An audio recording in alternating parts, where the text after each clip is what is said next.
kita melanjutkan talk show Level Up bersama teman-teman Apindo Jawa Timur, sahabat Merkuri. Ini adalah episode yang terakhir, keempat, dalam rangka juga bersemangat bersama menyongsong pelaksanaan Rakerkonas yang ke-33.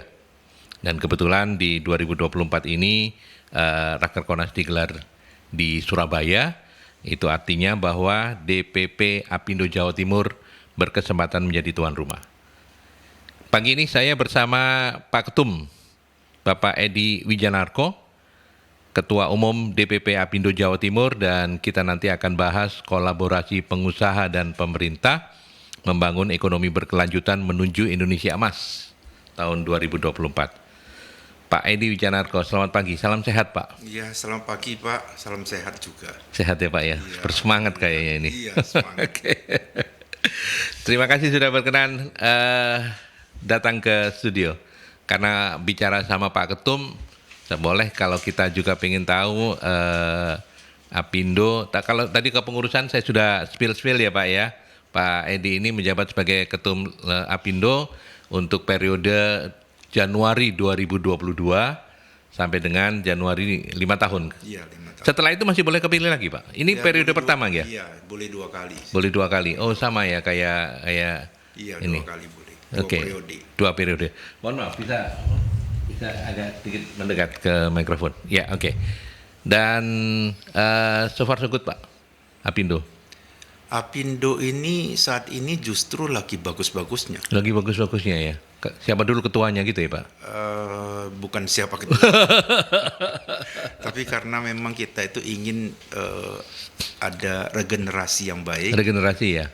Jadi kepengurusannya itu sekarang itu ada 2 lapis. Jadi lapis atas yang pengusaha besar, tapi ada lapis yang generasi baru yang justru ini menciptakan dinamika yang sangat luar biasa untuk Jawa Timur. Saya lihat juga dari sisi generasi banyak yang masih muda-muda ya, Mas Raka Bagus, Bu Imelda gitu ya, Mas Edwin. Iya. Bapak juga termasuk yang muda kan?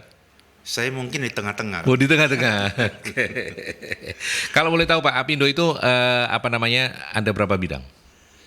Kalau Bapak Apindo, sebagai ketum kemudian didampingi oleh pasti sekjen, istilahnya apa? Sekretaris? ya sekretaris, Sekretaris. kemudian bendahara, ada 7 wakil ketua. Tapi itu sebetulnya struktur itu tergantung DPP ya. DPP yang diberikan tidak baku ya Pak ya? Tidak baku. Jawa Timur bisa berbeda dengan DPP provinsi Iya, yang lain. Justru Jawa Timur ini Yang paling lengkap. Yang paling lengkap. Hampir sudah mendekati seperti di DPN di nasional. Iya. 3 yang sudah hadir di sini saya tahu, tapi 4 yang lain mungkin Pak Edi hafal nggak Pak wakil-wakil ketuanya? Ya hafal. Hafal ya. Hafal, iya. Kalau 3 yang saya tahu kan yang gede, yang ininya aja kalau Mas Raka Bagus itu UMKM ya. Iya, UMKM. Kemudian kalau Mbak Imelda itu lebih ke Nakerwan gitu ya, keluarga berencana. Iya. Nah, terus kemarin saya sama Mas Edwin itu lebih ke Investasi. investasi dan energi terbarukan. Iya, betul. Selain itu, Selain itu ada wakil ketua untuk pengupahan. pengupahan. Karena memang tugas utama Apindo itu kan memang di pengupahan ya. Hmm. Jadi itu menjadi satu kekuatan kita. Dan kemudian ada di advokasi juga. Advokasi. Sertifikasi. Karena kita sendiri kan juga memberikan pelatihan-pelatihan kepada karyawan-karyawan untuk bagaimana bisa upgrade skill mereka. Ya.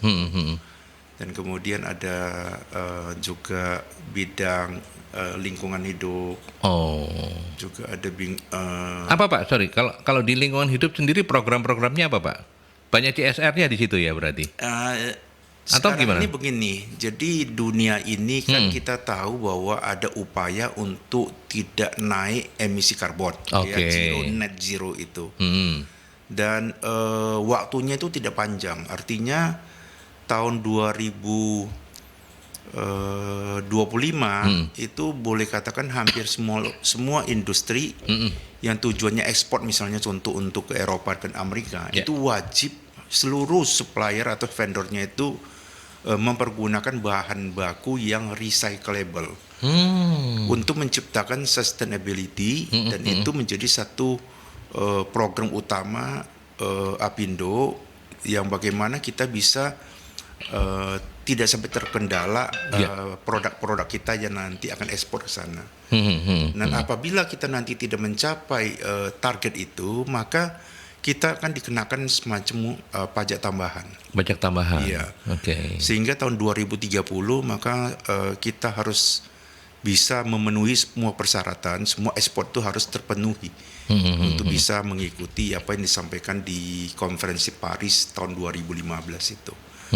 Jadi ini satu wakil ketua yang menurut saya juga sangat penting. Sangat strategis ya Pak ya. Strategis ya. Berarti apa Pak yang bisa dilakukan oleh Pak Waketum ini? Melakukan sosialisasi ke seluruh anggota? Iya, jadi kita ikuti setiap perkembangan industri ya. Apakah itu sudah? Tapi ini sebetulnya juga mempermudah kita karena tekanan itu bukan dari internal kita. Tekanan itu justru dari luar. Jadi mereka itu misalnya membeli CPO, membeli apa saja produk Indonesia itu karbon itu memang harus menjadi ukuran. Misalnya kalau selama ini kita pembakaran itu 100% pakai gas atau apa itu sekarang diwajibkan sekian persen itu harus mempergunakan misalnya cangkang sawit, misalnya kulit kayu misalnya dan sebagainya. Nah, tanpa ada persentase seperti itu tidak bisa ekspor. Itu jadi ketat sekali. Akibatnya karena komplainnya itu dari pihak luar, maka kita wajib tuh memenuhi untuk kita bisa ekspor ke depannya. Artinya sebenarnya kalau di dalam negeri sendiri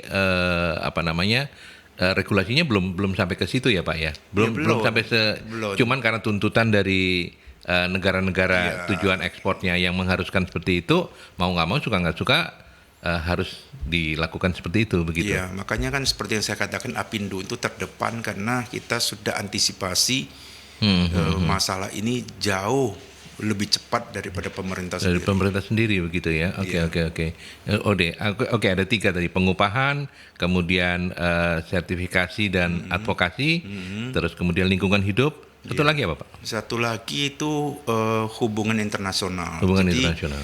kita sendiri itu di Apindo ada namanya International Strategic Partnership Program gitu ya. Di mana kita ini kan Apindo ini kan sejarahnya begini Apindo. Jadi Apindo dibentuk oleh Bung Karno. Tahun berapa jadi itu Pak? Itu tahun 52 sudah berdiri. Jadi sudah 72 tahun sekarang. Wah. Nah, dan namanya sama Pak. Sejak awal memang asosiasi. Ada perubahan. Ada perubahan. Iya. Kalau di awal? Di awal namanya itu semacam gabungan pengusaha Indonesia. Pengusaha perkebunan dan masih sektoral seperti itu ya Pak ya. Seperti itu. Kenapa? Karena pada saat itu kan terjadi nasionalisasi perusahaan-perusahaan Belanda itu ya. Jadi lebih dari 400-an perusahaan. Dan kemudian ada satu saat kan kita adakan KTT non blok. Nah, terus kemudian kan banyak sekali kan investor mau masuk, mau kerjasama. Terus presiden saat itu mengatakan kalau kita misalnya lakukan satu persatu ini kok sulit gitu ya. Dan lama mungkin ya Pak ya. Digabungkanlah semua perusahaan-perusahaan perkebunan saat itu untuk bentuk satu asosiasi. Jadi ini Apindo itu adalah asosiasi yang pertama di Indonesia setelah merdeka. Asosiasi pengusaha, meskipun waktu di awal-awal itu sektoral perkebunan, sektor perkebunan lebih ini. Iya. Karena memang historinya karena waktu itu banyak peralihan dari perusahaan-perusahaan yang Belanda masuk ke Indonesia begitu ya. Nah, karena itu Apindo itu otomatis kan mewakili swasta sekarang, waktu itu ya. Dan kemudian satu saat pemerintah mengatakan bahwa ini perkebunan, pertanian dan lain sebagainya itu kelihatan harus ada balancing untuk kita ikutkan di industri. Jadi promosi industri itu mulai dilakukan. Nah, peranan Apindo ini sebetulnya memang dari awal itu adalah investasi. Jadi mengajak investor untuk masuk di Indonesia. Itu adalah awal didirikan.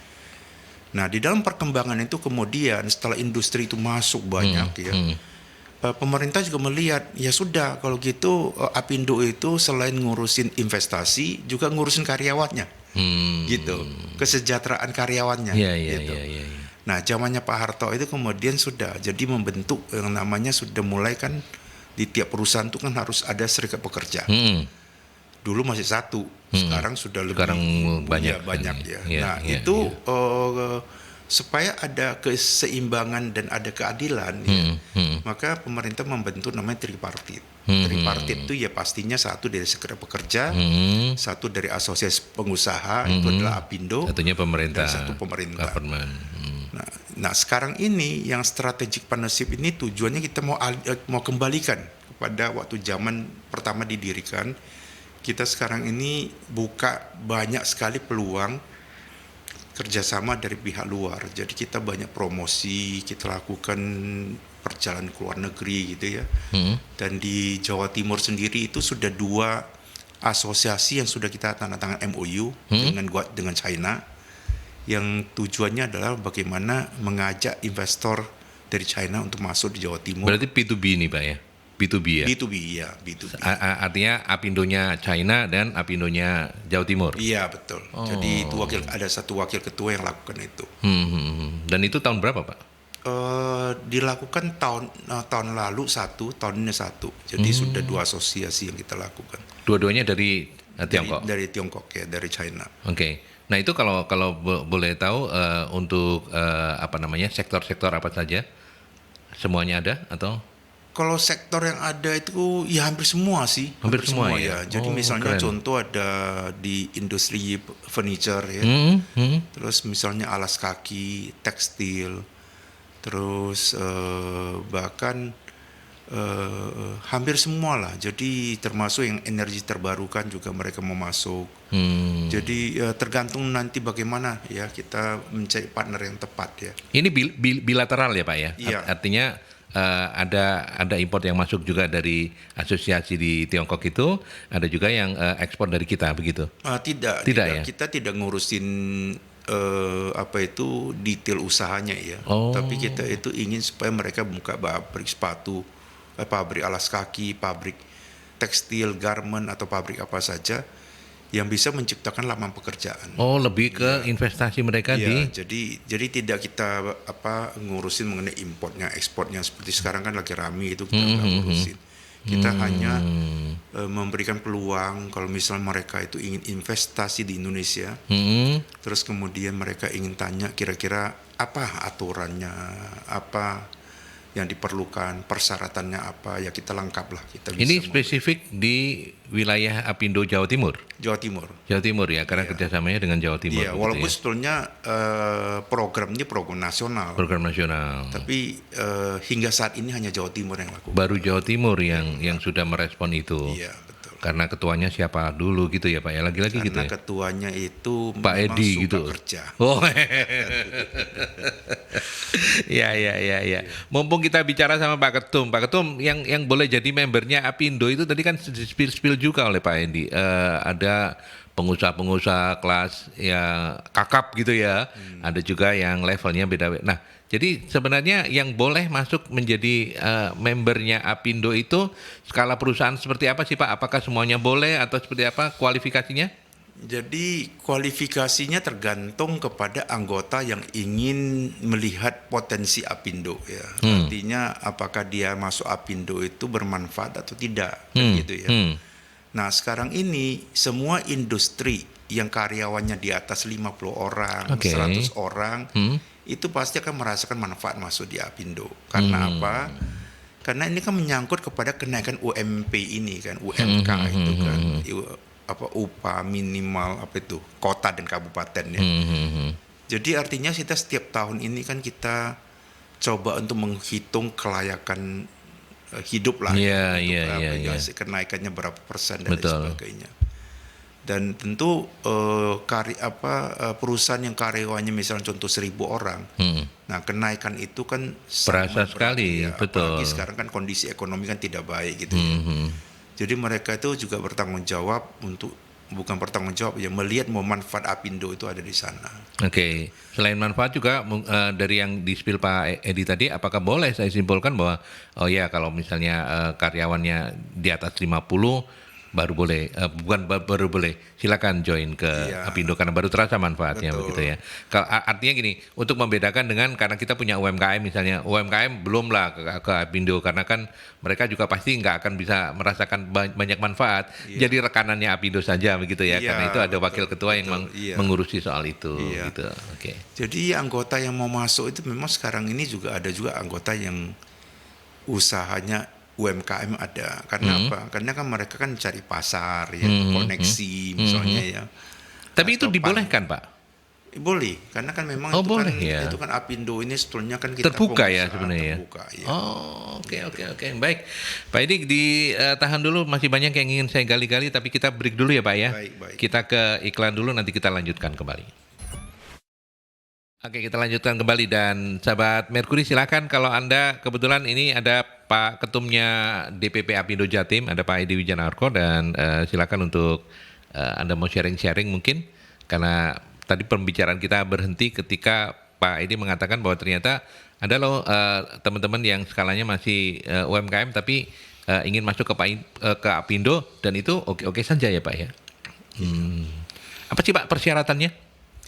Jadi begini, Secara keorganisasian itu persyaratnya apa kalau mau jadi? ini rohnya Apindo ini adalah tugas utama Apindo itu adalah untuk kesejahteraan karyawan awalnya ya. Jadi kita banyak adakan semacam pelatihan-pelatihan yang bisa bagaimana supaya mereka bisa naik kelas lah istilahnya ya. Naik kelas kan pengertiannya kita tidak mau lagi ke depannya semua tergantung kepada UMK. Di mana kita percaya semakin tinggi skillnya itu maka semakin baik dan sejahtera karyawannya kehidupannya. Gitu. Tetapi di dalam perkembangan justru kita sekarang ingin menciptakan bagaimana anak-anak sekolah ini bukan menjadi pekerja, tapi menjadi entrepreneur yang baru. Nah ini juga kita mulai lakukan bermacam upaya itu ya. Kita misalnya di DPK di Gresik kita ada namanya inkubator. Inkubator ini adalah program yang sudah kita lakukan ya kerjasama dengan Bupati. Untuk bisa melatih semua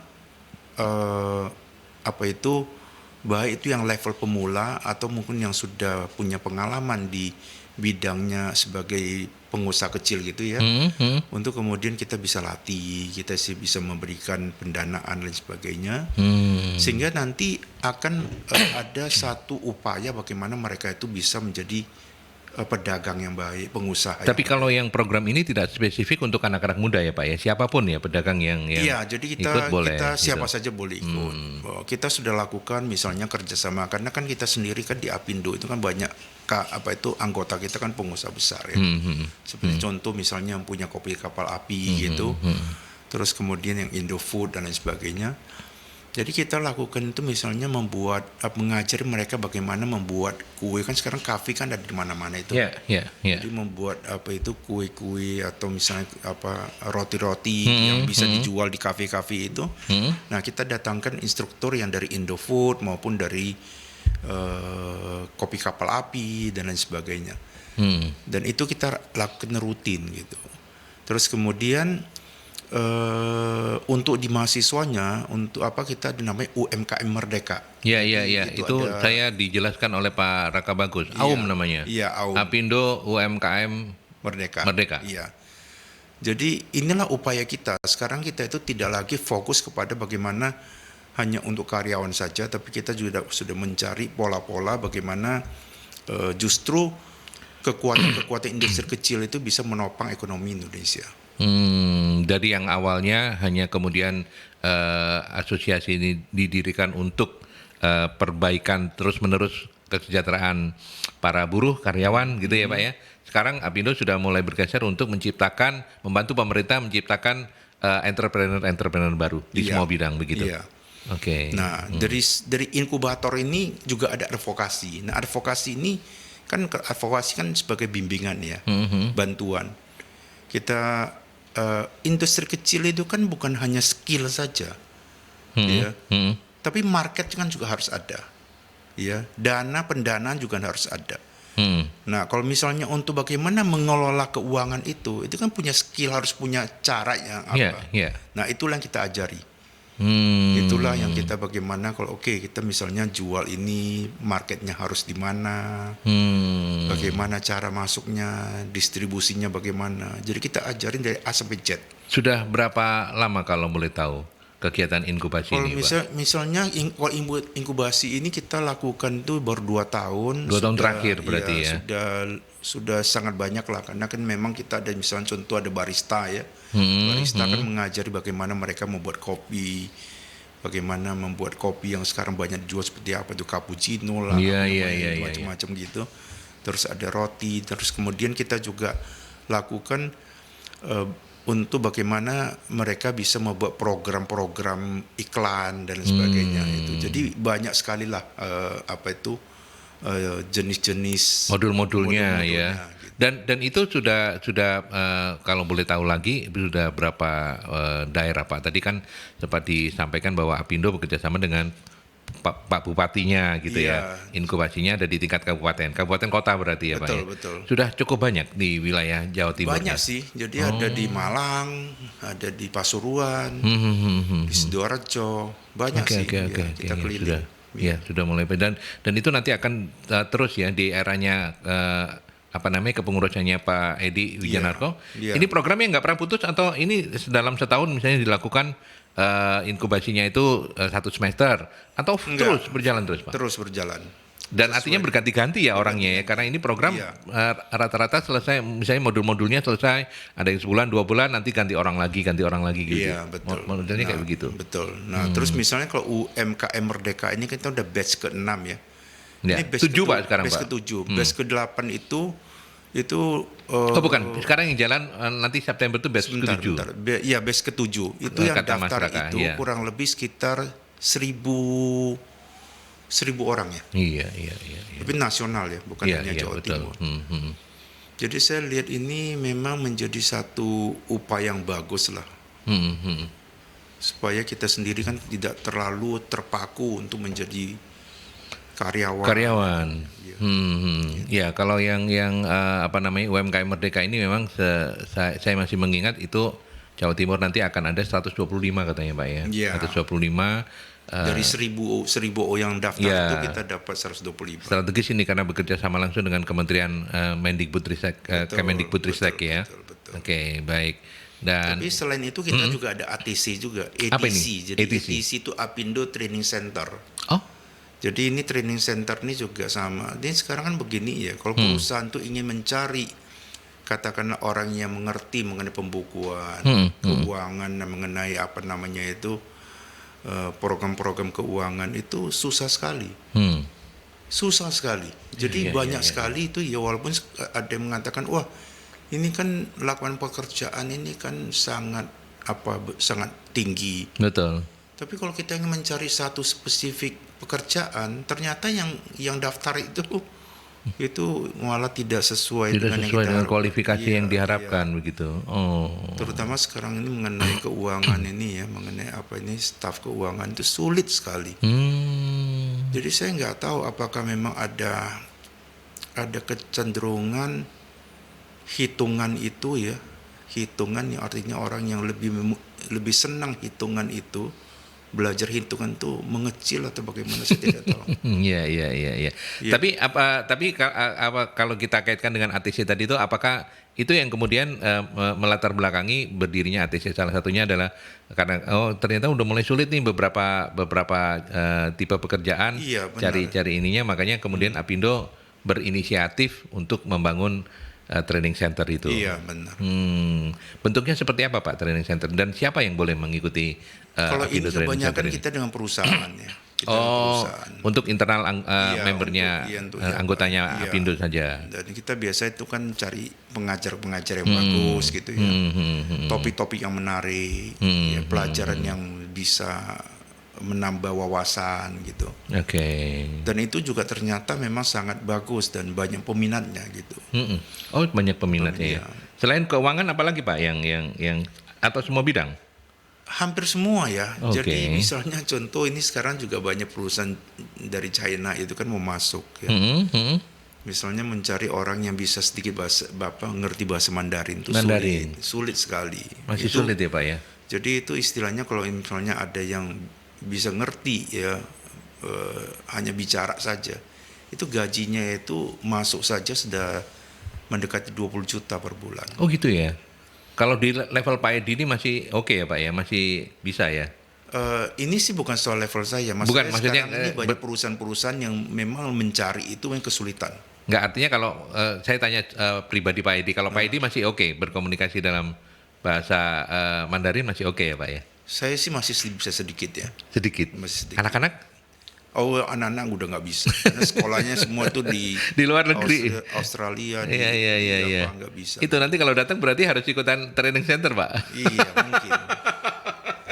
Bercandanya kayak begitu. Oke. Oh jadi termasuk bahasa Mandarin juga. Iya. Karena kemampuan berbahasa Mandarin itu sangat menguntungkan ya Pak ya. Kalau di kita kan kalau industri itu mau tidak mau kan nanti arahnya ke sana. Iya. Karena bahan bakunya sendiri kita itu tidak bisa dibuat di Indonesia atau mungkin dari sisi developnya kita kalah gitu ya.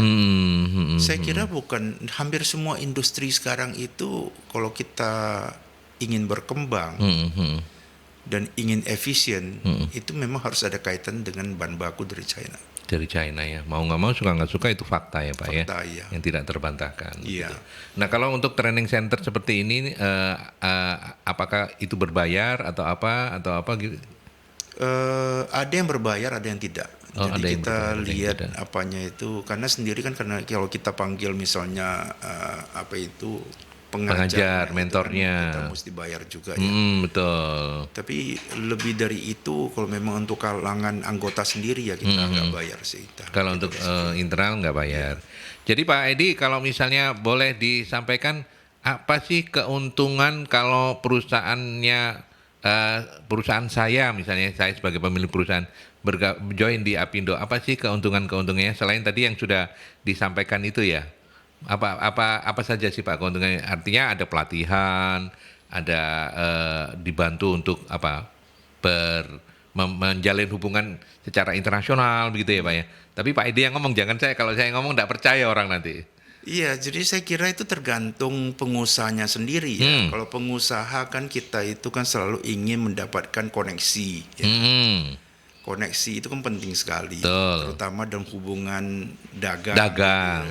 Nah, Apindo itu kan pengusahanya kan semua ada di dalam.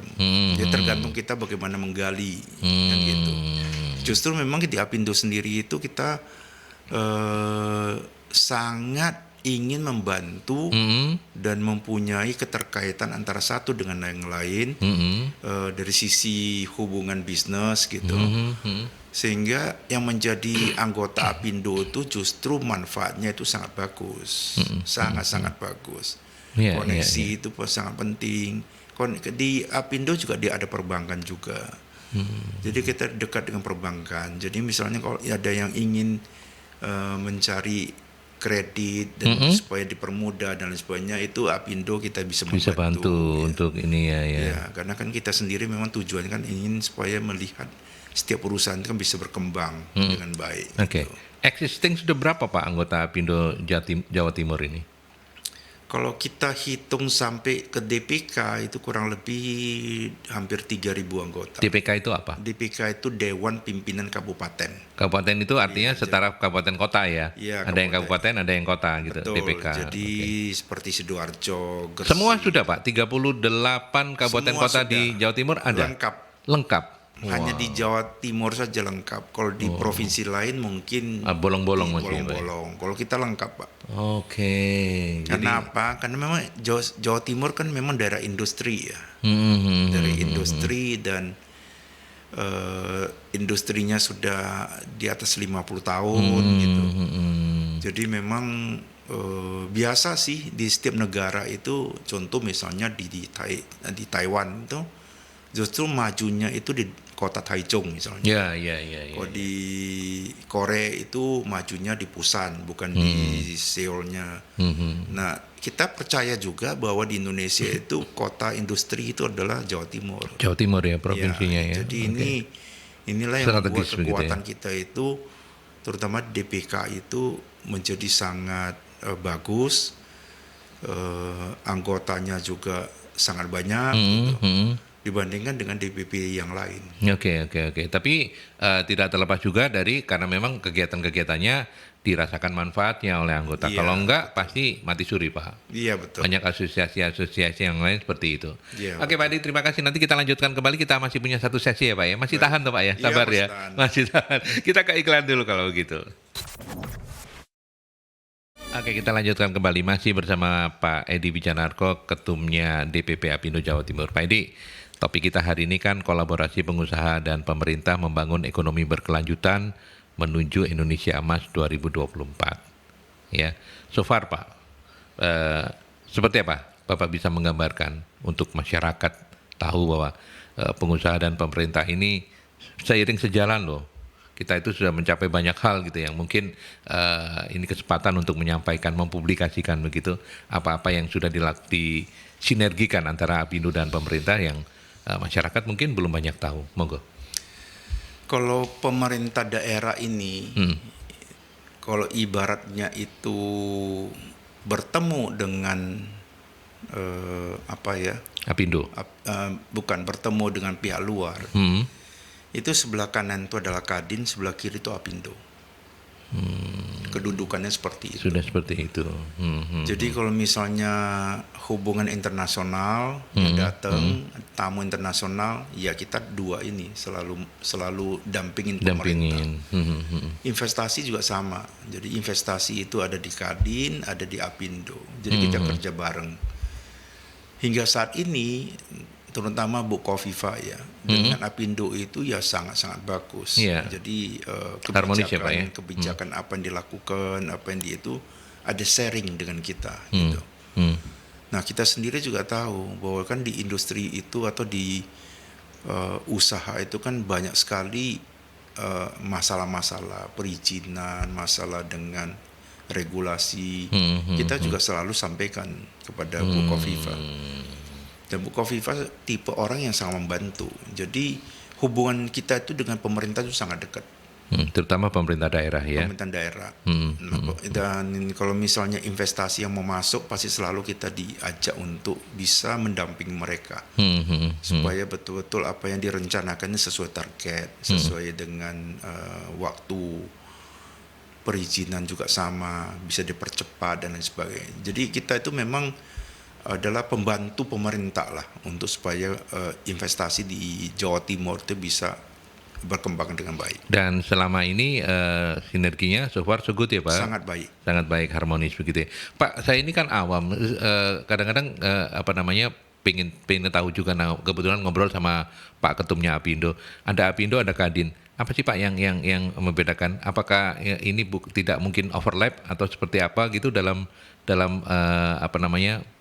dalam pelaksanaannya? Tidak. Jadi misalnya contoh kalau untuk misalnya tugas utama kan Apindo itu yang tadi saya katakan itu adalah kesejahteraan karyawan. Menentukan kenaikan UMK gitu. Itu kan sudah pasti kan di Apindo. Di Apindo. Kalau Kadin kan tidak. Kadin kan mungkin lebih strategik, mungkin lebih ke kebijakan, mungkin ke aturan-aturan. Tapi bukan tidak mungkin anggota Kadin, anggota Apindo juga ya Pak ya? Betul. Cuman memang secara couplingnya itu tidak mungkin overlap karena masing-masing punya tupoksinya kalau ini betul, loh betul. ya. Ya kurang lebih seperti itu. Kurang lebih seperti itu gitu. Oke. Dan Apindo juga menjadi kehormatan karena kata Mas Edwin cukup lama loh Rakernas itu nggak diselenggarakan di Surabaya di Jawa Timur, dan tahun ini mendapatkan kepercayaan itu. Ya. Jadi selamat juga untuk DPP Jatim yang dipercaya untuk itu. Bagaimana persiapannya Pak? Iya, jadi saya juga tidak tahu ya bahwa ternyata setelah kita cek kita punya data itu tahun terakhir itu Jawa Timur adakan kegiatan seperti ini tahun 1985. 85 ya? Jadi Oke. kurang lebih sekitar berapa 30 tahun, 39 tahun yang lalu. Hmm. Dan ini tentu adalah satu kehormatan juga untuk Ya, Jawa ya, Timur ya, karena ya saya berpikir juga karena memang Jawa Timur tuh banyak perubahan. Eh, ini juga sebetulnya sejarahnya ada karena pengusaha itu takut masuk di Apindo sebelumnya ya. Sebelumnya. Karena apa? Karena Apindo itu kan betul-betul kan dianggap sebagai orang yang selalu harus berhadapan dengan serikat pekerja. Ya. Jadi itu kesannya itu kan berantem, kesannya itu kan keras. Gitu. Iya, itu paling tidak itu agenda dalam tanda petik agenda tahunan itu. Kalau Iya. sudah Desember penentuan betul. upah, wah sudah saatnya. Iya, jadi gitu. pengusaha itu ketakutan untuk masuk. Ada yang banyak yang ketakutan. Iya, tapi gitu. sekarang ini di pemerintah, di pusat, ya, di Dipin Pusat tuh kita dengan pemerintah itu sudah menentukan satu formula. Rumus untuk menentukan kenaikan, sehingga akibatnya itu untuk daerah sekarang itu tidak perlu lagi terlalu banyak bicara mengenai itu ya. Iya. Ada arahan, ada rumusan dari pusat.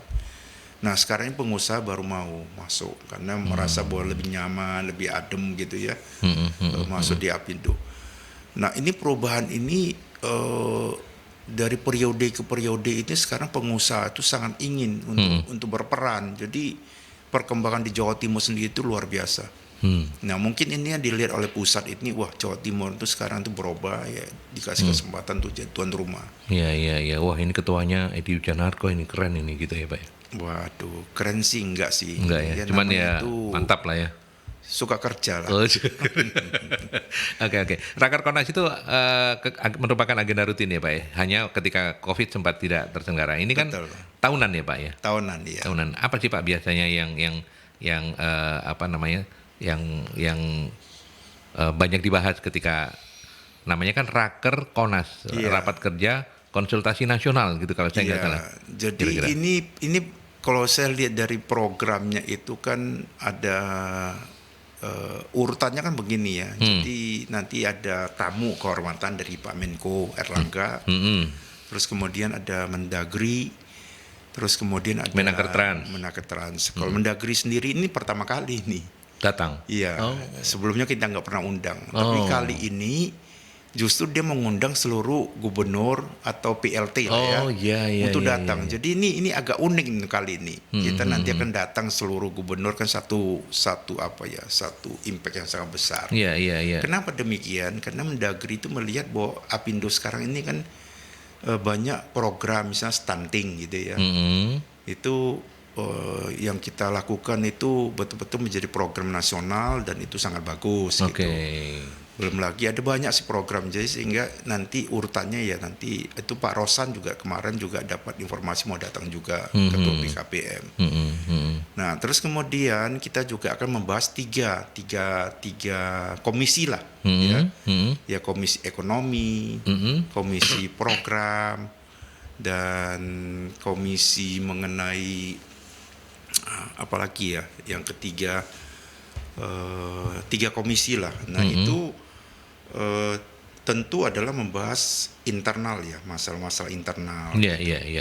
Ini ada sahabat Merkuri yang ingin bertanya, boleh ya Pak ya? Iya, melalui WhatsApp dikirim oleh teman-teman di Posko. Apakah kondisi politik di Indonesia yang dinamis akhir-akhir ini memiliki dampak signifikan bagi Apindo? Saya tidak tahu apa yang dimaksud dampak signifikannya, tapi mungkin kaitannya dengan kondisi politik kan ini juga, nah seberapa jauh kondisi politik ini, mungkin itu maksudnya Pak Amir. Pak Amir, terima kasih ya. Mudah-mudahan saya nggak salah menerjemahkan pertanyaan Anda. Kalau misalnya memang pengen lebih jelas dan berkenan menelpon, lebih senang. Tapi kalau terwakili oleh pertanyaan ini saja, monggo. Gimana, sekarang Pak? Ini begini, kalau kita bicara mengenai ekspor ya, pastilah ya geopolitik kita itu kan kita lagi sangat berat ya. Sangat berat itu kan ada tiga masalah. Satu masalah adalah perang dagang Cina dengan Amerika. Yang kedua itu adalah perang mengenai Rusia dan Ukraina. Terus yang ketiga ini sekarang kan juga ada dengan Palestina, dengan Israel, dan kemudian ada namanya Houthi itu yang lakukan banyak peledakan atau di kapal-kapal lewat daerah sana itu. Yeah. Jadi kondisi sekarang ekonomi memang sangat sulit. Sangat sulit. Kondisi ekonomi itu kita masuk di Eropa juga lagi krisis. Kita masuk di Amerika juga lagi krisis. Kita masuk di Timur Tengah juga sekarang ekonomi juga kurang baik ya. Jadi inilah yang kita lihat ini ke depan ini justru berada di posisi yang wait and see gitu. Wait and see. Ya. Okay. Nah, tapi kalau kita ingin melihat secara lebih details ya, misalnya contoh perang dagang antara Amerika dan China ya. Itu ada peluang bahwa China itu akan investasi keluar dari China. Ya, tentu kita harus melihat dari sisi mana? Sisi misalnya negara mana yang mereka tuju, yaitu pasti mereka akan milih misalnya contoh Vietnam karena yang paling dekat ya. Makanya dengan ada krisis ini Vietnam itu maju sekali. Industri mereka maju sekali. Dan yang kedua kalau boleh saya katakan pilihan mereka itu memang Indonesia. Ya. Nah sekarang juga ada India itu melihat ada peluang yang begitu bagus sehingga India sendiri itu sekarang merubah kebijakan di mana investasi dulu itu kalau untuk dari luar itu harus 100% ekspor. Tapi sekarang itu dirubah bahwa sebagian hak produksi mereka itu bisa untuk local market. Jadi akibatnya juga dari pihak Cina, Korea, Taiwan, Jepang itu justru investasinya bukan ke Indonesia tapi ke India. Gitu. Jadi ini memang kita harus pandai-pandai melihat ya. Investasi di Indonesia juga ada, tergantung bagaimana pendekatan kita kepada industri sejenis gitu. Itu yang satu. Yang kedua, yang sulitnya juga kita kalau kita dari Indonesia mau ekspor, misalnya contoh ke Amerika, itu kenaikan logistiknya juga karena itu ada pembajakan atau ada gitu. Jadi memang kondisinya kurang begitu baik. Industri-industri besar tentu market harus dikecilkan ya. Jadi ekspor tuh dikecilkan. Local market mau dibesarkan tapi ternyata juga sulit ya. Daya beli kita kurang ada. Jadi kok industri sebagian besar itu masih kurang baik. Kurang baik. Tapi tetap kita bertahan karena ini kondisi bukan kita saja, kan seluruh dunia. Ini problem dunia ya Pak ya. Oke. Baik. Dan artinya kalau misalnya mencoba menjawab Pak Amir secara kondisi kalau di dalam negerinya dengan kondisi politik yang sekarang sih nggak ada masalah ya Apindo. Iya, tapi kalau pemilu sekarang ini kan boleh katakan sangat di luar dugaan kan, satu putaran ya. Kita mengharapkan kan 2 putaran. Karena tidak ada satupun yang menyangka bisa satu putaran. Jadi ini satu hal yang baik ya. Terus kemudian kan nanti kan pilkada untuk serentak ini ya November ya Pak ya.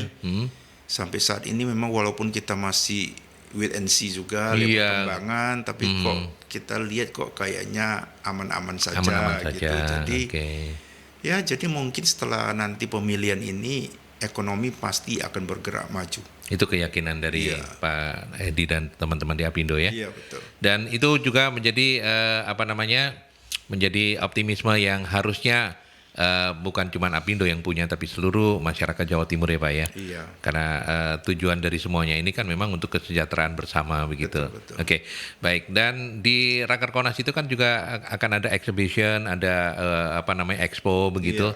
Iya. Sebagai closing statement, silakan Pak mengajak masyarakat untuk datang beramai-ramai ke Rakerkonas 28 sampai 30 Agustus minggu depan. Monggo Pak Edi. Iya, tadi saya katakan tadi ada tiga tiga ya. Tadi. Jadi satu ada UMKM, satu ekonomi, dan satu organisasi gitu. Oke. Tapi internal semua. Nah, UMKM ini memang kita rencana ada 46 stand ya, stand yang menurut saya itu sangat mewakili Jawa Timur. Dan ini produknya bagus-bagus. Jadi Oh, saya ini dari sih- seluruh Jawa Timur ya Pak Jawa ya? Timur, Kurasinya iya. dilakukan untuk Iya. seluruh Jawa Timur. Iya, Oke. jadi saya kira ini akan sangat bagus untuk promosikan produk kita. Mm-mm. Memang saya sangat mengharapkan kalau bisa datang lihat ya. Kalau juga senang mungkin bisa jadi anggota juga ya. Untuk supaya bisa bersama-sama kita pikirkan untuk bagaimana mengembangkan industri, mengembangkan ekonomi Jawa Timur. Ya, ya. Jadi saya mengundang lah, sangat saya harapkan. Oke, baik.